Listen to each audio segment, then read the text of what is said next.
Hello दोस्तों, अस्सलाम वालेकुम। दोस्तों, जैसा कि आप सभी को पता है, राजस्थान बोर्ड 2023 और 24 में आपके उर्दू सब्जेक्ट के कौन कौन से चैप्टर हटाए गए हैं, न्यू सिलेबस अब हमारा क्या रहेगा, क्या इसका पैटर्न रहने वाला है, इन सभी पर हम आज चर्चा करेंगे। तो दोस्तों, हमें सिलेबस जानना बहुत ज़रूरी है, क्योंकि किसी भी विषय का निसाब जानना बहुत ज़रूरी होता है और उसका पैटर्न क्या रहेगा, किस तरह से हमारे सवालात बनेंगे बोर्ड एग्ज़ाम में, तो उन सभी पर आज हम चर्चा करेंगे। तो दोस्तों, आपको ये भी ध्यान में रखना है, जो राजस्थान बोर्ड कक्षा 10 है, इसमें आपके 4 से 5 चैप्टर हटा दिए गए हैं। तो इसको हमें ख़ास तौर पर ध्यान में रखना है, कौन कौन से चैप्टर को हमें नहीं पढ़ना और किसको पढ़ना है, किस तरीके से पढ़ना है, क्या हमारी रणनीति रहेगी, इन सभी के बारे में आज हम चर्चा करेंगे। तो दोस्तों, आपसे दरख्वास्त है कि अगर आप चैनल पर नए हैं तो चैनल को लाइक कमेंट शेयर ज़रूर करें और बेल आइकन को प्रेस करें, जिससे हमारी नोटिफिकेशन आपको मिलता रहे, और चैनल को सब्सक्राइब करें, जिससे हमारी जो भी नोटिफिकेशन होगी सबसे पहले आपको मिलेगी। तो दोस्तों, राजस्थान बोर्ड 2023 और 24।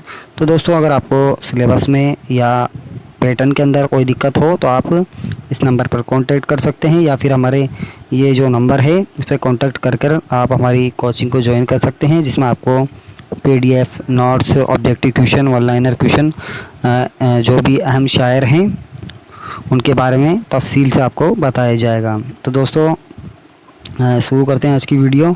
तो दोस्तों, आपका जो पेपर रहने वाला है, सबसे पहले हम पैटर्न को देखते हैं। आपका पैटर्न क्या है, देखो, माध्यमिक शिक्षा बोर्ड राजस्थान अजमेर पाठ्यक्रम सिलेबस 2024 यानी 23-24 में जो रहेगा, कक्षा 10 है और उर्दू विषय का है ये।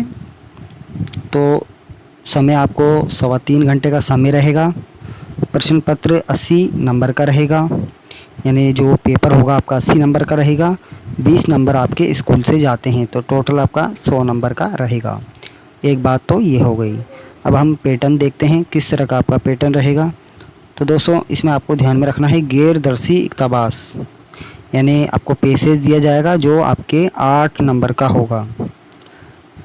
8 नंबर का आपके पैसेज आएगा। और तहरीरी महारत के अंदर यानी लिखित महारत में आपके मज़मून, जिसे हम निबंध बोलते हैं, जो लास्ट में पूछा जाता है, दिवाली का, होली का, ईद का, तो इस पर मज़मून पूछे जाते हैं। एक होता है खतूत निगारी और दरख्वास्त नवेसी। तो खतूत या दरख्वास्त दोनों अथवा में आएंगे, तो यह आपकी 4 नंबर का रहेगा। 4 नंबर का आपके निबंध पूछा जाएगा, और ये खतूत निगारी और दरख्वास्त नवेसी आपके दोनों अथवा में आएंगे। या तो आप खतूत निगारी के बारे में बताओ या फिर दरख्वास्त लिखो। अब दरख्वास्त किसी पर भी हो सकती है, 2 दिन की छुट्टी पर, भाई की शादी में, है ना, बीमारी पर, तो किसी भी तरह से आपका हो सकता है ये। तो 4 नंबर का इसमें से पूछा जाएगा। कवायद यानी ग्रामर है, जो दोस्तों आपके 16 नंबर की आएगी। 16 नंबर की ग्रामर है आपके, तो इसका भी आपको ध्यान में रखना है। निसाबी किताब, जान पहचान, हिस्सा नज़म से, नसर से आपके 24 नंबर के पूछा जाएगा। नज़म से आपके 24 नंबर का पूछा जाएगा। तो सबको हम डिटेल से देखते हैं। तो सबसे पहले पैटर्न का जानना ज़रूरी है, फिर हम कौन कौन से चैप्टर हैं उसके बारे में डिटेल से बात करेंगे। तो गैर दर्शी इक़्तिबास आपसे पूछा जाएगा, जो 8 नंबर का आपसे पूछा जाएगा। 2 इक़्तिबास होंगे, इसमें से आपको ये करना है।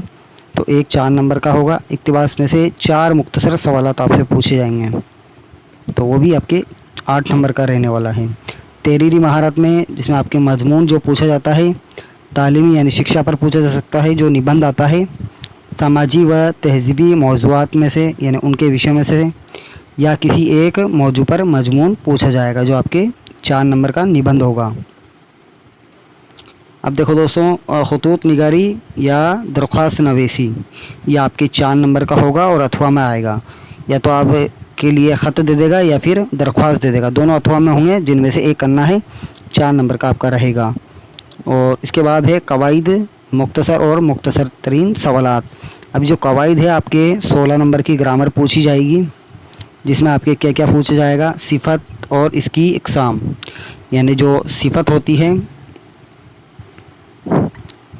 सर्वनाम विशेषण जो होते हैं, सिफत विशेषण, और उसकी इकसाम पूछी जाएगी। इसमें जाती है, निस्बती है, अददी है, मिक़दारी है। अददी यानी संख्या, मिक़दारी यानी मात्रा। तो बहुत आसान है, जो आपके 2 नंबर का ये रहेगा। इसके अलावा फ़ेल और इसकी इकसाम ये आपसे पूछी जाएगी। हाल, माजी, मुस्तकबिल। हाल यानी भूतकाल, माजी यानी वर्तमान, और मुस्तकबिल यानी जो आने वाला है, भविष्यकाल। ये भी आपके 2 नंबर के क्वेश्चन पूछे जाएंगे। इसमें मुहावरों की मानी आपसे पूछे जाएंगे, वो आपके 2 नंबर का होगा। मुतजाद अल्फाज यानी अपोजिट विलोम शब्द आपसे पूछे जाएंगे, 2 नंबर के होंगे। इसके अलावा मुज़क्कर और मुज़क्कर और मुअन्नस पूछा जाएगा, ना स्त्रीलिंग पुल्लिंग पूछा जाएगा। वाहिद जमा यानी एक वचन बहुवचन, ये भी 2 नंबर का होगा। साबिके और लाइके, ये भी आपके 2 नंबर का रहेगा। साबिके यानी पहले लगाए जाते हैं, लाइके यानी बाद में। तो इस तरह के आपके 16 नंबर की ग्रामर रहेगी। और रुमूज़ औक़ाफ़ यानी विराम चिन्ह आपसे पूछे जाएंगे, जिसे हम सख्ता हुआ, ख़ात्मा हुआ, सवालिया हुआ, वावेन हुआ, तो ये रमूज़ औक़ाफ़ बोलते हैं, विराम चिन्ह इसे बोला जाता है। तो ये 2 नंबर का आपसे पूछा जाएगा। तो ये ग्रामर का हो गया हमारे। अगला पैटर्न देखते हैं हम। इकाई जो 4 में आपके रहेगा, इकाई 4 निसाबी किताब है आपकी जान पहचान। हिस्सा नस्र में से आपके मुख्तसर और मुख्तसर तरीन सवालात होंगे, जो 15 नंबर के आपसे पूछे जाते हैं, जिसमें आपके ऑब्जेक्टिव भी होंगे, 1 नंबर के भी होंगे, 2 नंबर के भी होंगे। इक्तिबास की में सियाक व सबाक तसरी आपको करनी है, तो इक्तबास देंगे। अथवा में 2 में से आपको 1 करना है, वो 3 नंबर का रहेगा। सबक का खुलासा 2 में से 1, 2 सबक के खुलासे हुए, उसमें 1 करना है आपको, 3 नंबर का रहेगा। मुसन्निफ़ की हालत ज़िंदगी 2 में से 1 आपको करनी है, यानी 2 शायर आपको दिए जाएंगे, उन दोनों में से आपको 1 शायर पर हालत ज़िंदगी उन पर लिखना है। इकाई 5 निसाबी किताब जान पहचान है, हिस्सा नज़म में से आपके 24 नंबर की होगी। ये दूसरी जो किताब है, इसमें मुख्तसर और मुख्तसर तरीन सवालात होंगे, जो 15 नंबर के आपसे पूछे जाते हैं। इसके अलावा जो आपके नज़म के जुज़्व गज़ल के अशार का मतलब या मैं सियाक व सबाक, तो गज़ल के अशार का मतलब आपको लिखना है। 2 शेर आपको दे दिए जाएंगे, और उसमें शायर का हवाला देते हुए उसका खुलासा भी आपको करना है, वो 3 नंबर का होगा।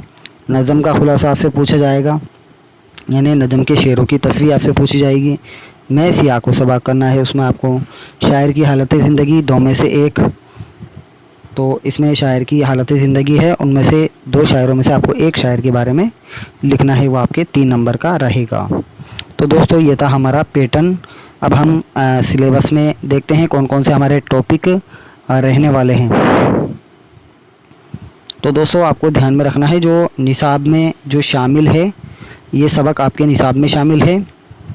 और जैसे चौथा चैप्टर आपके हटा दिया गया है, ये आपको ध्यान में रखना है। पहला जो चैप्टर है आपके हम्द, जिसमें खुदा की तारीफ़ बयान की जाए, उसके औसाफ बयान की जाए, तो हम्द है, ये नज़म है और इस्माइल मेरेटी की है, ये आपके सिलेबस में रहने वाली है। दूसरा आपके टॉपिक है बेतकल्लुफ़ी, ये इंशाइयाँ हैं, किस सिन्फ में लिखा गया है, इंशाइयाँ में है, और कन्हैया लाल कपूर ने लिखा है, तो ये हम देखेंगे। नेकी और बदी, ये नज़म है नज़ीर अकबर आबादी की। हस्ती अपनी हुबाब की सी है, ये गज़ल है मीर तकी मीर की। ज़ुबानों का घर हिंदुस्तान, ये मज़मून है, और सैयद एहतसाम हुसैन ने इसको लिखा है। खुदा के नाम ख़त तर्जुमा स्पेनी लोक कहानी का है, जिसे ग्रेगोरियो लुपेज फुआंते ने लिखा है।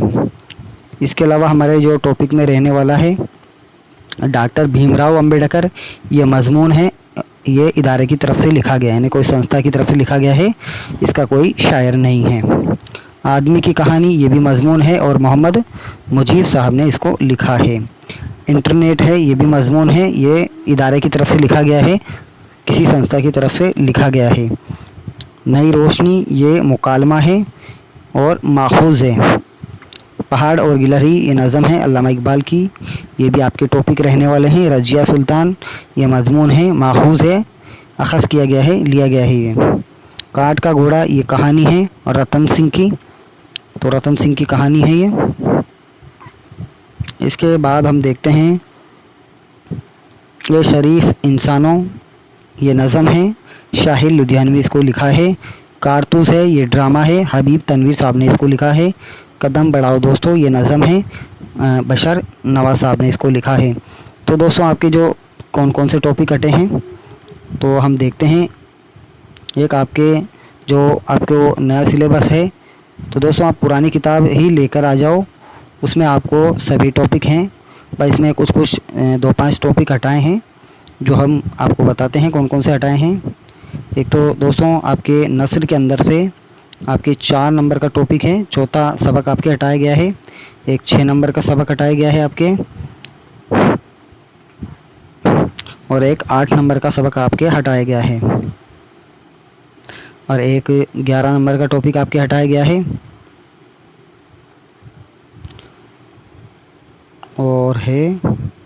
और एक 20 नंबर का टॉपिक आपके हटाया गया है। तो आपके 3, 4, 5 टॉपिक इसमें से हटाए गए हैं। 22 में से 5 जाते हैं तो दोस्तों कितने बचते हैं? 16 टॉपिक आपके रहने वाले हैं।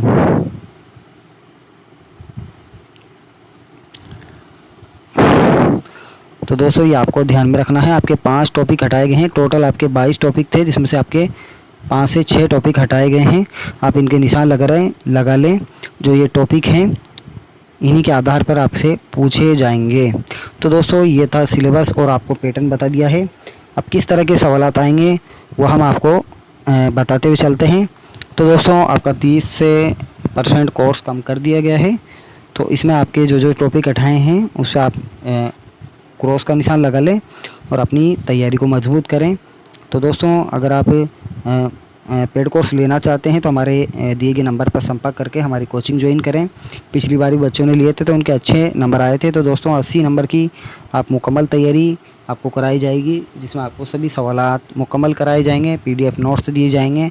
बशर्त ये है कि आपको हमारे नीचे दिए गए नंबर से संपर्क कर हमारी कोचिंग को ज्वाइन करें, जिससे आपकी मजबूत तैयारी होगी और आगे आपको कोई दिक्कत नहीं आएगी। बोर्ड एग्ज़ाम में उर्दू की ज़्यादा दिक्कत रहती है, तो इस दिक्कत को हम इस बार ख़त्म करेंगे, पूरा करेंगे, और आपकी जो भी ख्वाहिश होगी, जो भी फरमाइश होगी, उसी के अनुसार क्लासें चलेंगी। तो दोस्तों अगर आप चैनल पर नए हैं तो चैनल को लाइक कमेंट शेयर ज़रूर करें, अपने दोस्तों को बताएं, जिससे इसका लाभ सभी को मिल सकें। तो दोस्तों मिलते हैं अगली वीडियो में, तब तक के लिए बाय, बहुत बहुत शुक्रिया, धन्यवाद।